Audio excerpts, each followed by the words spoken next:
1 लाख दिन्छ भन्थे घुम्न। भाइको शुभ नाम? मेरो नाम चाहिँ सुवर्ण श्रेष्ठ। सुवर्ण गुजारा चल्छ त तपाईँको घर व्यवहार?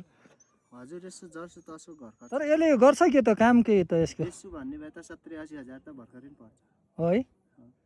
अनि हाम्रो फेरि भैँसीहरू कुरा चेकाउनु पर्छ।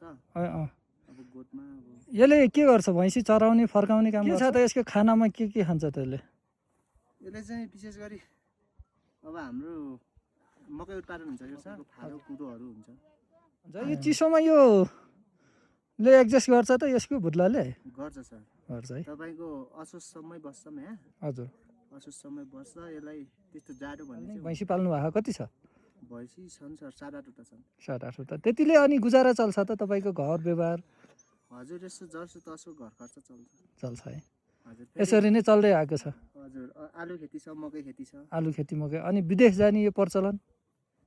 विदेश त लगभग घर खर्च त गाउँमै पनि चल्छ। हजुर। तर यसो वयसमा उमेरमा 2-4 वर्ष देश विदेश नि घुमौँ अनि यसो 8-10 लाख बैङ्क ब्यालेन्स गरौँ न भन्ने सोचेपछि हो। नत्र खाना लाउनलाई आनन्दको जीवन यहीँ बित्छ, सकिन्छ, बिताउन सकिन्छ। सामान्य जीवनयापन यहीँ पनि गर्न सकिन्छ, सिम्पल लाइफ बिताउन। ल धन्यवाद समयको लागि। तपाईँ जत्तिकै युवाले यहीँ चाहिँ जेस् नेपालमै आफ्नो पुर्ख्यौली पेसालाई नै अँगालेर हिँड्नु भएको छ। यो चाहिँ हरेक यो लोप पनि हुन लागिसक्यो होइन। विदेशमा गुलाम गर्नुभन्दा आफ्नै घरको राजा आफ्नै देशमा होइन मजाले। ल धन्यवाद भाइ। खर्च चाहिँ चलाउन सकिन्छ सर है। यस्तो नाथो छ त यार।